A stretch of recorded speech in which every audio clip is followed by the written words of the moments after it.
Hello kids, इस video में हम लोग डिस्कशन करेंगे प्रिंसिपल इवेंट ऑफ फोटोसिंथेसिस। देखिए, उससे पहले हमने जो लास्ट वीडियो थी उसके अंदर हम लोगों ने इंटरनल स्ट्रक्चर देखी थी। इंटरनल स्ट्रक्चर ऑफ लीफ, ठीक है। तो उस स्ट्रक्चर का जब हमने क्रॉस सेक्शन किया, लीफ का जब हम लोगों ने क्रॉस सेक्शन किया था, तो हमें बेसिकली दो इंपॉर्टेंट स्ट्रक्चर वहां देखने में आई थी। और उस सेक्शन के अंदर जो फर्स्ट स्ट्रक्चर हमारे पास थी वो थी क्लोरोप्लास्ट, ठीक है, जो कि as a site of photosynthesis थी। और जो सेकेंड स्ट्रक्चर हमारे पास आई थी वो क्या थी? स्टोमेटा, ठीक है। तो पहले उसको थोड़ा सा रिकॉल करते हैं कि वो किस तरीके से हमारे सामने थी। जस्ट हम देखते हैं, जैसे कि आपके सामने एक इमेज है जिसके अंदर एक प्लांट है। प्लांट का जब हमने एक लीफ अलग की तो लीफ से हमारे सामने क्या आता है? उसका एक क्रॉस सेक्शन हमारे सामने है। और उस क्रॉस सेक्शन को अगर आप देखोगे तो वो क्रॉस सेक्शन के अंदर हमें देखने को मिलेगी कि उस क्रॉस सेक्शन के अंदर बहुत सारी प्लांट सेल्स प्रेजेंट रहती है, ठीक है। और अगर इन प्लांट सेल्स के अंदर हम जाएं तो हमारे सामने बहुत सारे सेल ऑर्गेनेलीज होते हैं, लेकिन हमें तो फोटोसिंथेसिस के लिए जो मेन रिस्पॉन्सिबल सेल ऑर्गेनेली है वो कौन सा रहता है? क्लोरोप्लास्ट। तो क्लोरोप्लास्ट हम लोगों ने डिस्कशन किया था, उसकी स्ट्रक्चर भी देखी थी। तो ये जो स्ट्रक्चर है वो अगर हम देखें, इमेजिनेशन करें, मान लीजिए एक प्लांट है, प्लांट के अंदर हम उसकी लीफ में गए, लीफ से उसके क्रॉस सेक्शन को अंदर गए, लीफ के अंदर जब घुसते हैं तो वहां पे बहुत सारी प्लांट सेल्स देखने को मिलती है। और प्लांट सेल्स के अंदर बहुत सारे सेल ऑर्गेनेलीज होते हैं, और उन ऑर्गेनेलीज में एक ऑर्गेनेलीज कौन सा था? क्लोरोप्लास्ट।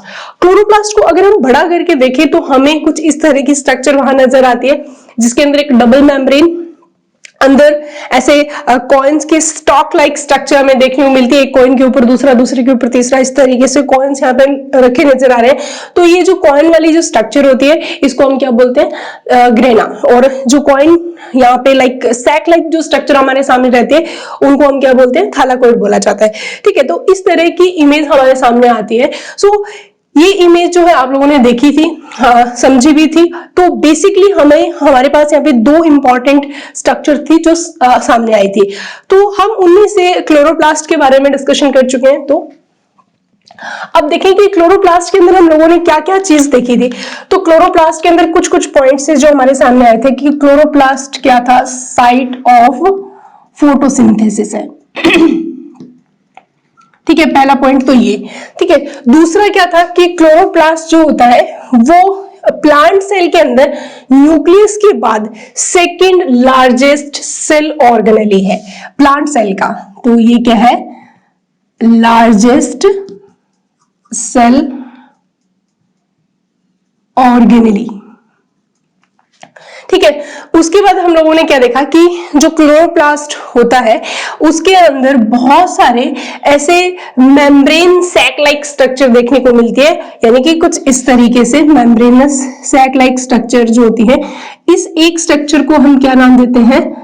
थैलाकोइड, ठीक है। और ये जो थैलाकोइड है ये एक के ऊपर दूसरा, दूसरे के ऊपर इस तरीके से ये क्या रहते हैं? अरेंज्ड रहते हैं। तो इस पूरी की पूरी स्ट्रक्चर को हम क्या नाम देते हैं? ग्रेना, ठीक है। ग्रेनम सिंगुलर वर्ड के लिए यूज किया जाता है, और क्लोरोप्लास्ट में जितने भी इस तरह के जो स्ट्रक्चर होते हैं उनको हम क्या बोलते हैं? ग्रेना बोला जाता है, ठीक है। इसके अलावा हमें क्या देखने को मिलता है कि जो थैलाकोइड है, इस थैलाकोइड की मेम्ब्रेन पे इस तरीके से डॉट लाइक स्ट्रक्चर हमें देखने को मिलती है। और ये जो स्ट्रक्चर रहती है ये ग्रीन कलर के पिगमेंट होते हैं जिनको हम क्या बोलते हैं? क्लोरोफिल बोला जाता है। That's a very very important pigment, क्योंकि फोटोसिंथेसिस के लिए इन पिगमेंट्स का रोल सबसे ज्यादा इंपॉर्टेंट होता है, ठीक है। तो इन पिगमेंट्स को हम क्या नाम देते हैं? इन पिगमेंट्स को फोटो सिंथेटिक पिगमेंट बोला जाता है। क्या बोलते हैं इनको? फोटोसिंथेटिक पिगमेंट, ठीक है। इसके अलावा अगर हम बात करें, ये जो क्लोरोफिल है ये जो पिगमेंट होते हैं ये प्लांट को ग्रीन कलर प्रोवाइड करते हैं, जो उस प्लांट का क्या रहता है, कैरेक्टरिस्टिक्स फीचर है। तो एक चीज हमेशा याद रखिए कि जो ये क्लोरोफिल रहते हैं ना, ये पिगमेंट्स होते हैं। और क्या, अगर इनके फंक्शन की बात करें, इन पिगमेंट्स का फंक्शन देखें क्या रहता है, तो इनका फंक्शन होता है ये ट्रैप करते हैं सनलाइट को। That's a very important point. ये किसको ट्रैप करता है, सनलाइट को। सिंप्लीफाई बोलो तो जो ये क्लोरोफिल होते हैं ये सनलाइट को क्या करते हैं, एब्जॉर्ब करते हैं। अगर लाइट की बात करें बच्चों, एक बहुत इंपॉर्टेंट चीज है अब आपके सामने कि अगर लाइट की बात करें तो लाइट के अंदर क्या होता है, 7 कलर होते हैं, ठीक है, और आपने पढ़ा हुआ ही है, ठीक है। इन 7 कलर में से जो क्लोरोफिल है, ठीक है, ये जो क्लोरोफिल पिगमेंट है, इसको 7 में से 6 कलर बड़े पसंद है, वो उनको टोटली एब्जॉर्ब कर लेता है। लेकिन एक कलर इसको बिल्कुल अच्छा नहीं लगता। ये जस्ट एक समझने के लिए बात है कि एक कलर को वो क्या करता है, रिफ्लेक्ट करता है। क्लियर, एक कलर को वो क्या करता है, रिफ्लेक्ट करता है, बाकी 6 कलर को वो क्या करता है, एब्जॉर्ब करता है। एक कलर जो रिफ्लेक्ट करता है, तो सीधी सी बात है, जब लाइट आती है और रिफ्लेक्ट करके जब हमारी आंखों में आती है, तो वही कलर जो रिफ्लेक्ट किया जाता है, वही कलर हमारी आंखों के अंदर आता है। तो अगर आपने देखा होगा तो प्लांट हमें मोस्ट ऑफ केस में कौन से कलर के नजर आते हैं, प्लांट आते हैं हमारे माइंड में, ग्रीन वर्ड अपने आप आ जाता है। दैट मीन अगर आपसे पूछा जाए कि क्लोरोफिल का कलर क्या है, तो हम 1 मिनट में आंसर करेंगे कि वो जो पिगमेंट होते हैं कौन से कलर के होते हैं, ग्रीन कलर के होते हैं। और इसी ग्रीन कलर की वजह से ही प्लांट का कलर भी क्या आता है बच्चों, ग्रीन आता है। क्लियर हो गया। तो यानी कि ये जो क्लोरोफिल पिगमेंट होते हैं कहां प्रेजेंट होते हैं, थैलाकोइड की मेम्ब्रेन पे प्रेजेंट होते हैं। ये मेंशन कर देती हूं यहां पे कि जो ये कहां फाउंड इन थैलाकोइड मेम्ब्रेन, ठीक है। तो क्लोरोफिल जो पिगमेंट होते हैं वो थैलाकोइड के मेम्ब्रेन पे प्रेजेंट होते हैं, फोटोसिंथेटिक पिगमेंट बोला जाता है, और ये सनलाइट को एब्जॉर्ब करते हैं, बट ग्रीन कलर को यानी कि ग्रीन लाइट को क्या करते हैं, ये रिफ्लेक्ट करते हैं। इसीलिए यानी कि सीधी सी बात है, आप यूं समझ लीजिए, इनको ग्रीन कलर अच्छा नहीं लगता तो उसको क्या करते थे, रिफ्लेक्ट करते हैं। जब ये रिफ्लेक्ट करते हैं तो वही जो कलर है वो हमारी आंखों में आता है, और हमें जितने भी प्लांट्स हैं वो कौन से कलर के दिखाई देते हैं, मोस्ट ऑफ केस में वो ग्रीन कलर के दिखाई देते हैं। तो क्लोरोफिल की प्रेजेंस भी प्लांट का क्या रहता है, एक मोस्ट कैरेक्टरिस्टिक फीचर कंसीडर किया जाता है कि जो प्लांट का ग्रीन कलर है वो बेसिकली किसकी वजह से आता है, क्लोरोफिल की वजह से आता है। ठीक है, तो यहाँ पे एक क्वेश्चन में अगर आपसे जस्ट जनरली बात करूं कि मान लीजिए एक आपके सामने फोटोसिंथेसिस के फिनोमेना की बात कर रहे हैं, 2 रूम है, ध्यान से समझना इस क्वेश्चन को, तो आपको बहुत अच्छे से इस क्वेश्चन का आंसर आएगा। ये एक मतलब ओलंपियाड का क्वेश्चन रहा हुआ है, जिसके अंदर क्या था कि 2 रूम है, एक रूम में हम प्लांट को रेड कलर प्रोवाइड कर रहे हैं, यानी कि रेड लाइट दी जा रही है, और एक रूम में प्लांट को ग्रीन लाइट दी जा रही है। ठीक है, 2 रूम है, और जो फर्स्ट रूम है वहां पे तो प्लांट को फोटोसिंथेसिस करने के लिए कौन सी लाइट दी जा रही है, रेड, और दूसरा है जो बी रूम यानी कि सेकंड रूम, उसके अंदर प्लांट को फोटोसिंथेसिस करने के लिए ग्रीन कलर की लाइट दी जा रही है। क्लियर। तो आपसे क्वेश्चन ये होगा कि फर्स्ट रूम और सेकंड रूम दोनों के जो प्लांट है उनमें फोटोसिंथेटिक रेट यानी कि फोटोसिंथेसिस करने का जो रेट है वो किसका ज्यादा होगा, फर्स्ट रूम वाले प्लांट का जिसको रेड कलर की लाइट दी जा रही है, या सेकंड रूम के प्लांट का जिसको ग्रीन कलर की लाइट दी जा रही है। अमूमन इस क्वेश्चन का जो बच्चे हैं वो डेफिनेटली गलत आंसर करते हैं, और वो आंसर क्या करेंगे, सेकंड रूम, जो कि बिल्कुल गलत है। मैंने आपको पहले भी बता दिया कि फोटोसिंथेटिक जो पिगमेंट होते हैं वो ग्रीन कलर को एब्जॉर्ब करते ही नहीं है, वो उनको एब्जॉर्ब कर भी लेंगे तो उनको क्या कर देते हैं, रिफ्लेक्ट कर देते हैं, वो लाइट को अंदर कंज्यूम नहीं करते हैं, उसका यूज नहीं करते। क्लियर हो गया।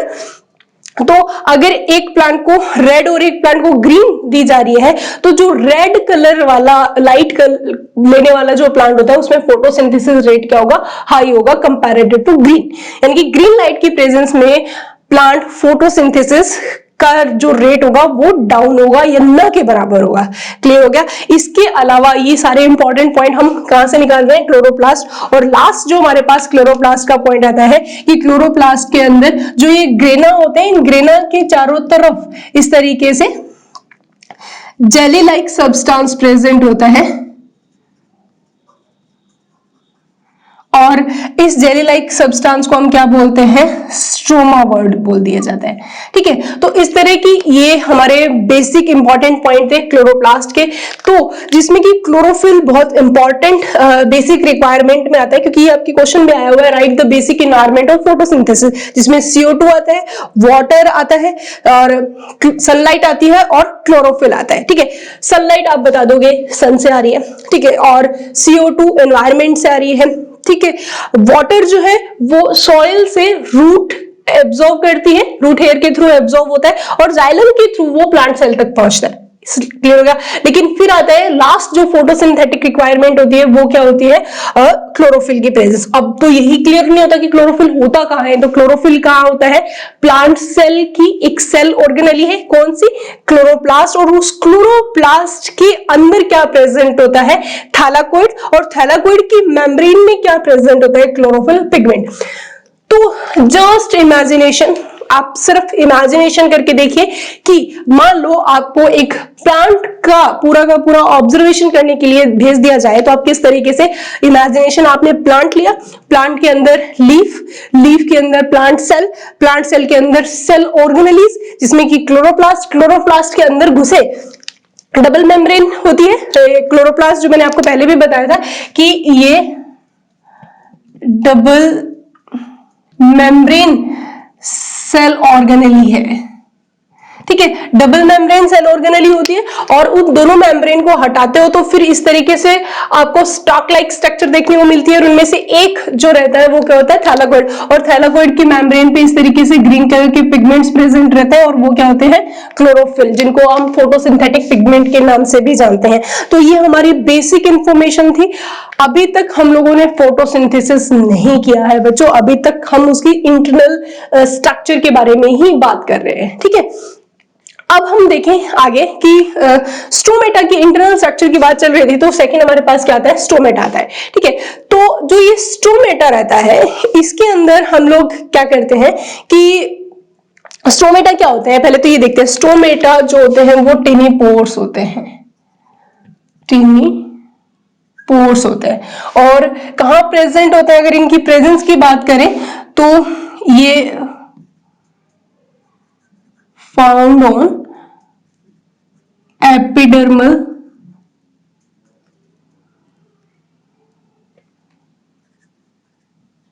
सरफेस।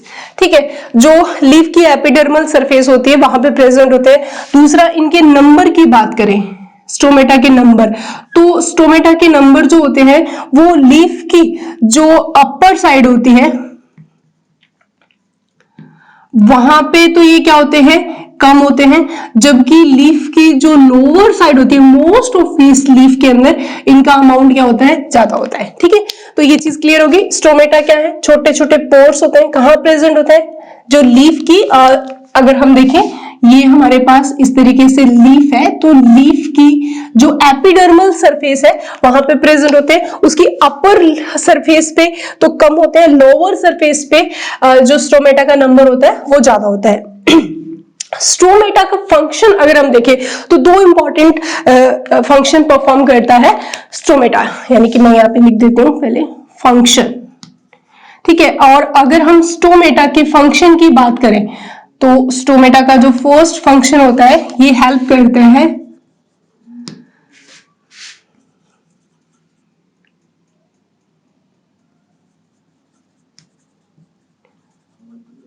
ठीक है, और दूसरा ये हेल्प करता है ट्रांसपिरेशन। ठीक है, और ट्रांसपिरेशन होता है लॉस ऑफ वाटर। ठीक है, तो ट्रांसपिरेशन की फिनोमिना बहुत इंपॉर्टेंट फिनोमिना होती है, जिसके अंदर वाटर का क्या होता है, लॉस होता है। सिंप्लीफाई में बोले कि जो लीफ के ऊपर जो स्टोमेटा होते हैं इस तरीके से, तो ये जो स्टोमेटा होता है, स्टोमेटा से वाटर क्या होता है, इस तरीके से एयर के अंदर आता है, किसके फॉर्म में, ड्रॉप्स के फॉर्म में आता है, और इस फिनोमिना को हम क्या बोलते हैं, ट्रांसपिरेशन बोला जाता है। तो ट्रांसपिरेशन और गैसियस एक्सचेंज के लिए जो सबसे इंपॉर्टेंट रोल प्ले करता है, तो वो कौन करता है, स्टोमेटा करता है। ठीक है, अब स्टोमेटा की ओपनिंग और क्लोजिंग पे हमेशा क्वेश्चन आता है कि क्लोज्ड और ओपनिंग, जो ओपन स्ट्रक्चर होती है वो किस तरीके से दिखती है। तो हम पहले बात करते हैं स्टोमेटा की क्लोज्ड स्ट्रक्चर पे। स्टोमेटा क्लोज्ड होते हैं तो वो किस तरीके से हमें दिखाई देते हैं। तो क्लोज स्ट्रक्चर में देखेंगे तो इस तरीके से मान लीजिए जो ऐसे बीन शेप स्ट्रक्चर के अंदर प्रेजेंट होते हैं हमारे गार्ड सेल। इस तरीके से क्या प्रेजेंट है, गार्ड सेल प्रेजेंट है, ठीक है। और यहाँ पे जो ये गार्ड सेल है वो ऐसे बीन शेप रहती है, ठीक है। और वो गार्ड सेल क्या होती है, प्लांट सेल ही होती है, ठीक है। तो यहाँ पे जो ये गार्ड सेल है वो कैसी है, फ्लैसिड गार्ड सेल है। और गार्ड सेल मतलब क्या है, एक प्लांट सेल, ठीक है। और इस सेल के चारों तरफ क्या प्रेजेंट होता है, सेल वॉल प्रेजेंट होती है। इस तरीके से हम बनाते हैं यहाँ पे, ये क्या है, सेल वॉल, ठीक है।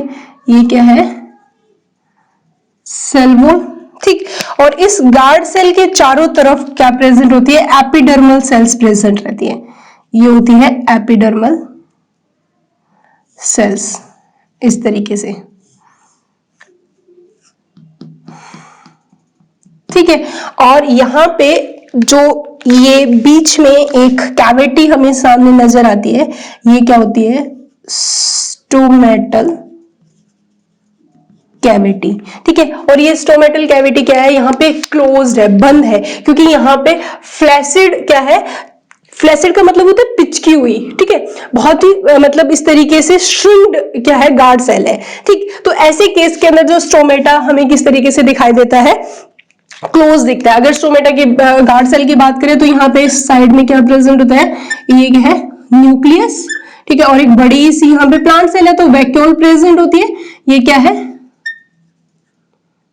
वैक्यूल, ठीक है। तो इस तरीके से हमें एक जो क्लोज्ड, अगर स्टोमेटा का डायग्राम बनाना है वो कुछ इस तरीके से दिखाना होगा, जहां पे जो स्टोमेटल कैविटी है वो क्या हो रखी है, क्लोज्ड हो रखी है। अब ये ओपन कैसे होता है, देखो ओपन होने का एक ही केस रहता है कि जब गार्ड सेल जो है, फ्लैसिड गार्ड सेल के अंदर एंडोऑस्मोसिस की फिनोमिना हो। देखो ऑस्मोसिस आप लोग 9th के अंदर पढ़ के आए थे, जिसके अंदर क्या आ रहा था, वाटर जो होता है वो अपने हाई कंसंट्रेशन से या हाई लेवल से लो लेवल की तरफ जाता है with the help of cell membrane, ठीक है। तो अगर यहाँ पे वाटर जो है यहां से अंदर की तरफ एंटर करता है, वाटर जो है वो इस तरीके से अंदर एंटर करता है, तो ऐसे केस में क्या होगा बच्चों, कौन सी फिनोमिना हो रही है, ये एंडो ऑस्मोसिस, ठीक है। जब वाटर अंदर एंटर करेगा, अब वाटर जब अंदर एंटर करता है तो ये जो गार्ड सेल्स होती है इनके अंदर पानी भरेगा, और जब ये इनके अंदर पानी भरेगा तो गार्ड सेल क्या हो जाएगी, टर्गिड हो जाएगी, यानी कि स्वेल अप हो जाएगी। तो वो हमें किस तरीके से दिखाई देती है, यानी कि ये तो था क्लोज्ड और अब मैं दिखा रही हूं ओपन, स्टोमेटा की ओपन स्ट्रक्चर। और जब आप ओपन स्ट्रक्चर दिखाते हो तो वो आपके सामने कुछ इस तरीके से आती है, जैसे कि गार्ड सेल यहाँ पे इस तरीके से आपको ऐसे स्वेल हो गई, और स्वेल होने के बाद में गार्ड सेल बीन शेप की होती है, और यहाँ पे ये जो स्टोमेटल कैविटी है ये आप देख पा रहे हो, यहाँ पे ये क्या होगी, खुल गई, ठीक है। और गार्ड सेल्स यहाँ पे जो ये गार्ड सेल है वो क्या हो गई है, टर्गिड हो गई है, टर्गिड गार्ड सेल, ठीक है। और प्लस इसके चारों तरफ हमें पता है क्या सेल्स होती है, एपिडर्मल सेल्स रहती है। और ये क्या है हमारे पास यहाँ पे इस तरीके से एपिडर्मल सेल्स, ठीक है। और ये हमारी सेल्स कौन सी होती है, एपिडर्मल सेल, ठीक है। और अगर हम गार्ड सेल के अंदर सेल वॉल की बात करें तो यहाँ पे अगर आप देखोगे तो यहाँ पे सेल वॉल क्या होती है, काफी थिक होती है इनर साइड में, ठीक है। ये एक बहुत ओलंपियाड का बहुत अच्छा क्वेश्चन आता है कि सेल वॉल की अगर प्रेजेंस देखें गार्ड सेल में तो इनसाइड यानी कि अंदर की साइड में ये क्या होती है, इनर साइड में तो ये क्या होती है, थिक सेल वॉल होती है, ठीक है। जबकि आउटर एरिया में गार्ड सेल के यहाँ पे अगर आउटर साइड में अगर आप देखोगे इस तरीके से, ये जो आउटर साइड है, आउटर साइड में जो सेल वॉल होती है वो क्या होती है, थिन होती है, ठीक है। That is a very important. और सेम अगर यहाँ पे हम बनाए तो ये हो गया यहाँ पे न्यूक्लियस और ये हो गया वैक्यूल, क्योंकि गार्ड सेल क्या होती है, एक तरह की प्लांट सेल होती है। तो जब एंडोऑस्मोसिस होगा, पानी अंदर आएगा, तो स्टोमेटा क्या हो जाएंगे, ओपन हो जाएंगे। और स्टोमेटा क्लोज कब होंगे, अगर क्लोजिंग की कंडीशन दिखानी है आपको तो कौन सी फिनोमिना करनी पड़ेगी, एक्सोऑस्मोसिस करनी पड़ेगी। एक्सोऑस्मोसिस यानी कि जब स्टोमेटा में पानी जब आता है तो स्टोमेटा खुल जाते हैं, और जब बंद करना होगा तो पानी को हमें क्या करते हुए दिखाना होगा, बाहर निकलते हुए दिखाना पड़ेगा। तो सीधी सी बात है, स्टोमेटा की ओपनिंग और क्लोजिंग किसके ऊपर डिपेंड कर रही है, ऑस्मोसिस पे। और अगर स्टोमेटा को खोलना है, ओपन करना है, तो हमें कौन सी फिनोमिना कंप्लीट करनी पड़ेगी, यानी कि एंडोऑस्मोसिस की हेल्प से हम स्टोमेटा को क्या कर देते हैं, ओपन कर देते हैं, ठीक है। और एक्सोऑस्मोसिस, पानी जब बाहर जाएगा तो स्टोमेटा क्या हो जाएंगे, क्लोज हो जाएंगे। यानी कि अगर हमें, यहां मैं बता देती हूं कि अगर हमें ओपन से क्या करना है, क्लोज करना है, तो कौन सी फिनोमिना करना पड़ेगा, एक्सोऑस्मोसिस।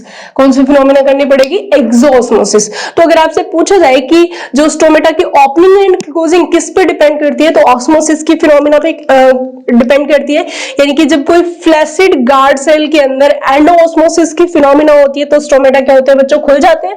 और जब गार्ड सेल टर्गिड होती है, स्वेलअप होती है, और जब वहां से एक्सोऑस्मोसिस होता है, एक्सोऑस्मोसिस पानी का बाहर आ जाना, ठीक है, तो गार्ड सेल क्या हो जाएगी, वापस से श्रिंक हो जाएंगे और स्टोमेटा क्या हो जाएंगे, क्लोज्ड हो जाएंगे, ठीक है। तो ये हमारा एक बहुत इंपॉर्टेंट टॉपिक था, जो क्या था, स्टोमेटा की ओपनिंग एंड क्लोजिंग भी हमें बता रहा था, और स्टोमेटा कहां प्रेजेंट होते हैं, इंटरनल स्ट्रक्चर ऑफ लीफ में।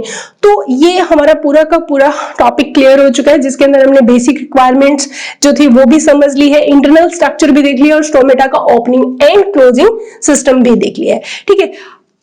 नेक्स्ट हम देखते हैं यहाँ पे, वो हमारे सामने रहेगा कि किस तरीके से चारों के चारों बेसिक रिक्वायरमेंट अब हमारे सामने आ चुके हैं, तो फिर हम उन चारों के चारों रिक्वायरमेंट्स की हेल्प लेते हुए फोटोसिंथेसिस के फिनोमिना को कंप्लीट करेंगे। सो नेक्स्ट हम देखते हैं कि प्रिंसिपल इवेंट्स ऑफ फोटोसिंथेसिस।